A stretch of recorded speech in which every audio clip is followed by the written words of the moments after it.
Et donc, on va accueillir notre dernier lauréat qui s'appelle Serge Bénard pour la société Speech to Sense. Jingle.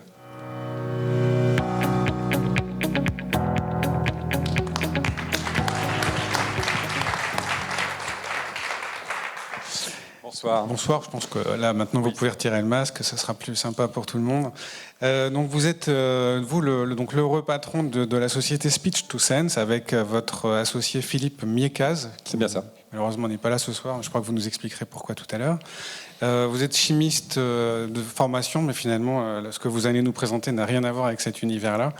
Vous avez donc développé une solution de bloc-notes ambulant et intelligent pour le monde des infirmières libérales. Et donc, moi qui ai un petit peu d'avance sur la salle, je sais que ça peut révolutionner cet univers. Et donc, vous avez 7 minutes pour nous expliquer ça. Merci Olivier. Oui, effectivement, chez Speech to Sense, notre vocation, c'est de développer des solutions vocales d'intelligence collective pour la e-santé. Et ce dont je vais vous parler ce soir, c'est DatoCare, qui est la première déclinaison pour les infirmières libérales. Alors, les infirmières libérales, elles sont la cheville ouvrière de la santé de ville, mais assez étonnamment, ce sont également les grandes oubliées du numérique en santé. Alors, je vous propose de faire la connaissance de Véronique, qui est infirmière à Béthune. Elle a 42 patients à voir tous les jours, 250 km à parcourir. Ses journées commencent largement avant 6 heures et finissent bien souvent après 20 heures. Et tout en restant disponible et attentive pour ses patients, elle va devoir consigner tout au long de la journée des centaines de faits vitaux, les noter et espérer ne rien oublier pour ensuite les transmettre à ses collègues dans des coups de fil interminables en soirée.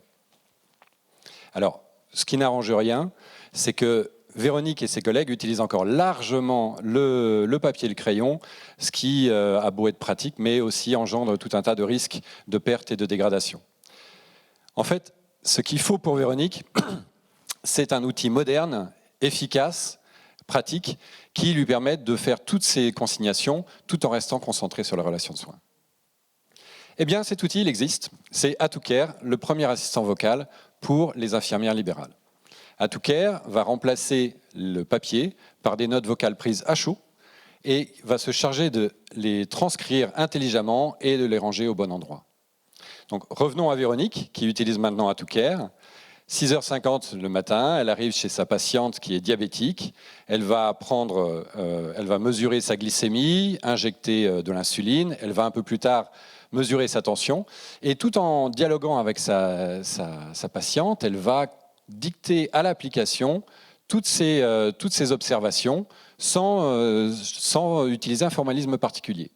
10 minutes plus tard, elle quitte le domicile de sa patiente, se dirige vers son rendez-vous suivant. Tout a été consigné, son dossier patient est alimenté, les diagrammes de soins sont renseignés. Plus besoin le soir même de faire une transmission longue. Alors, le bénéfice premier, c'est une qualité de vie au travail retrouvée. Le fait de savoir que rien ne sera oublié, le fait de savoir que tout est consigné dans un environnement sécurisé.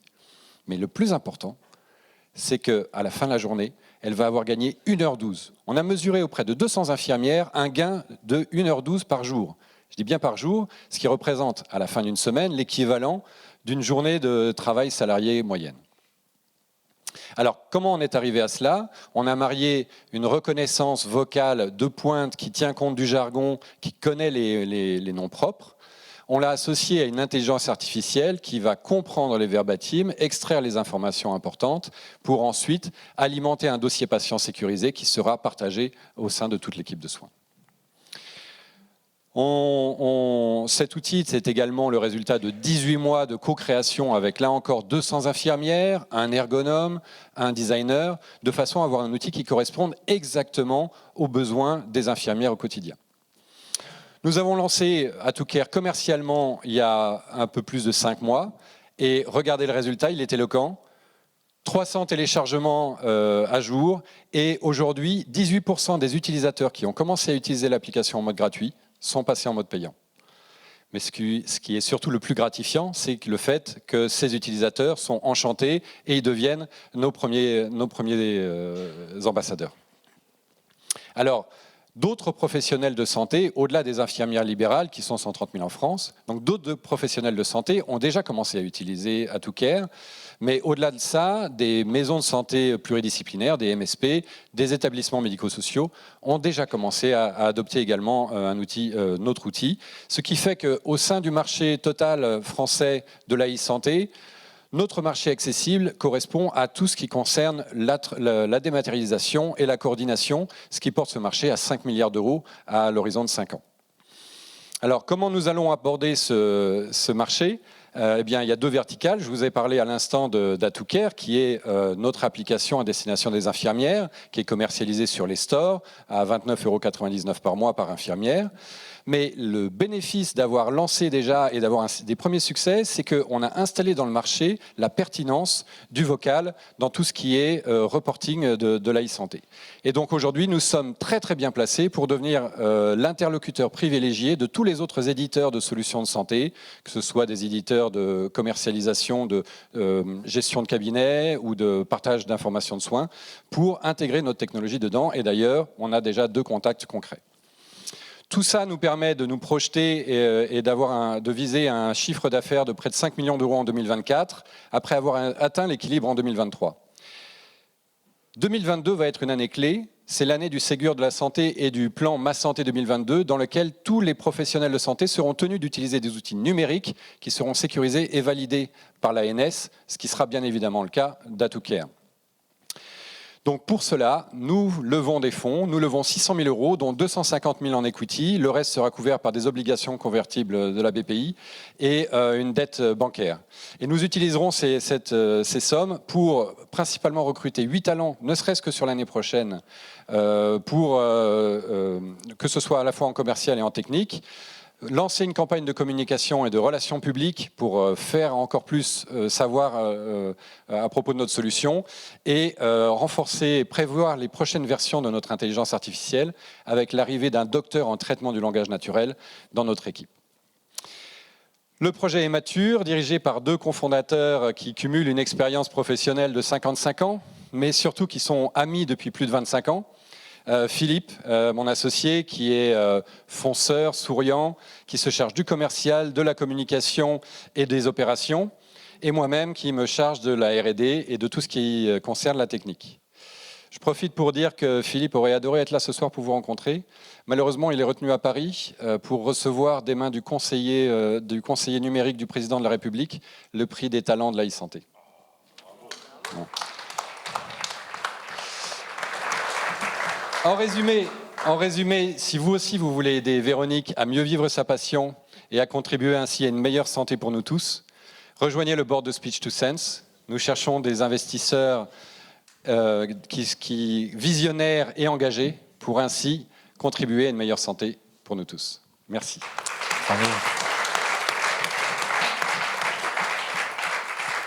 Parfait. Je pensais que vous n'alliez pas dire pourquoi Philippe Miécaz n'était pas là ce soir, mais si. Juste à la dernière minute, in extremis. Merci beaucoup, c'était absolument stupéfiant. Moi, je suis franchement des chiffres comme ça. Une journée gagnée par semaine pour une infirmière, c'est juste incroyable. Oui. Vous-même, vous avez dû être surpris du résultat, non ? On était surpris du résultat, mais quand on voit le rythme de travail, vraiment qui est impressionnant, en fait, elles ont des journées qui sont très très chargées. Ceci dit, l'analyse a montré qu'effectivement, elles passent encore en moyenne plus de 2 heures en administration, que ce soit la facturation, etc. Mais dans ces 2 heures, il y a au moins 1 heure, donc là 1h12, qui sera des tâches de coordination, de partage d'informations, de consignation, de recopie, etc. Et c'est là qu'AtoCare remplit son rôle. Donc alors, une journée économisée par semaine, plus le Ségur de la santé qui oblige à numériser, enfin à avoir des logiciels. Ça veut dire qu'aujourd'hui, vous avez 300 infirmières qui ont votre logiciel, c'est ça ? Alors, oui. Sur 130 000. Donc, pour vous poser la question, quelle est la part que vous espérez prendre sur ces 130 000 infirmières libérales demain ? Alors, il y a plusieurs façons d'aborder la chose. Donc, on a ces 2 verticales. À l'horizon 2024, on vise en direct d'avoir à peu près un 5 à 6% des parts via l'application. Mais on sait que via l'API, on touche à des éditeurs qui ont déjà 25 000 infirmières, 10 000 infirmières et même d'autres acteurs qui sont sur d'autres verticales. Donc ça va permettre d'atteindre beaucoup plus rapidement une part très importante et même majoritaire des infirmières libérales. Mais encore une fois, on n'arrivera pas à rester cantonné aux infirmières libérales. Il y a un appel d'air énorme dans les autres professionnels de santé de ville notamment qui rencontrent le même problème de partage d'informations. Stéphanie. Oui, en fait, mais ça rejoint un petit peu la question qui était là. C'est effectivement l'application. La grosse valeur ajoutée par rapport à un dictaphone, c'est le fait que la donnée est classée. Et là, il y a une question sur les contraintes RGPD et données de santé, justement. Donc, est-ce que vous pouvez nous en dire un petit peu plus? Bien sûr. Alors, bien évidemment, nos données sont hébergées en France sur des serveurs qui sont HDS, c'est-à-dire habilités à héberger des données de santé. Nous avons d'ailleurs été accompagnés par la société OVH pour mettre en place toutes ces procédures. Donc ça, c'est un prérequis, c'est une évidence. Je crois que j'ai répondu à la question. Donc vous cochez... La grande valeur ajoutée de l'API, en fait. Oui. La grande valeur ajoutée de l'API, c'est... Oui, pardon. Oui. Voilà. Effectivement. Au-delà d'un simple dictaphone, alors déjà, notre dictaphone, lui, c'est bien au-delà parce que l'essentiel et même nous sommes les seuls à traiter des messages courts qui vont typiquement être ce qui va être enregistré dans le feu de l'action. C'est-à-dire que l'infirmière dise 13,9 de tension ou alors 0,90 de dextro ou j'ai mesuré une glycémie de 0,98, on va être capable de le comprendre. Ce sont des mots qui sont très difficiles, des phrases qui sont très difficiles pour les moteurs de transcription classiques parce que ça tend à avoir une phrase complète avec un verbe, un sujet, etc. Ensuite, dans l'analyse du texte, notre autre force, c'est que on se retrouve avec des phrases, comme je disais, qui n'ont pas de verbe, qui n'ont pas de ponctuation, et on doit être capable de comprendre ce qui se passe. Donc ça, c'est notre autre force, et c'est pourquoi, bien qu'on soit commercialisé depuis assez peu de temps, c'est le résultat de 5 ans de développement et de R&D. Alors, il y a une question, mais qui est aussi la question auquel je pensais, quel est le taux de réussite du logiciel de reconnaissance vocale? Est-ce qu'il peut y avoir des erreurs? Parce qu'il peut y avoir des erreurs. Oui. Et il y en a un petit peu, mais c'est très minoritaire et c'est quelque chose qu'on est en train d'améliorer. C'est d'ailleurs pourquoi on recrute un docteur en traitement du langage naturel. Mais aujourd'hui, les utilisateurs n'ont pas besoin, ne sont pas gênés par ces petits taux d'erreur. Et de toute façon, ils ont la main sur le résultat qui est partagé, puisque je ne me suis pas appesanti dessus, mais bien évidemment, quand le professionnel va dicter ces informations au fil de l'eau, il ne va pas avoir besoin de regarder l'écran, il ne se préoccupe pas de savoir si la dictée est bonne. Quand il aura un moment un peu plus tard, il va pouvoir reprendre, corriger, augmenter, etc. Et ça arrive sur peut-être aujourd'hui un message sur 5, mais le gain de temps, il est là. C'est que sur le moment, on lui a permis de se décharger de l'information cruciale. Et c'est dans un deuxième temps, quand il est plus calme, qu'il va pouvoir éventuellement enrichir, éventuellement corriger. Mais ça, c'est quelque chose... Mais même avec un bout de papier et une transmission par téléphone, c'est aussi... Exactement. Alors, on va lire, il y a une question un petit peu longue, alors je la traduis. Est-ce que le revenu ne provient que finalement des abonnements des infirmières ou bien est-ce qu'il y a d'autres revenus possibles? Avant de parler peut-être, parce que c'est un point important, des partenariats possibles avec les éditeurs. Tout à fait. Alors oui, effectivement, là on a un prix public qui se trouve sur les stores. Nous avons des offres pour les cabinets, des offres des effets de volume.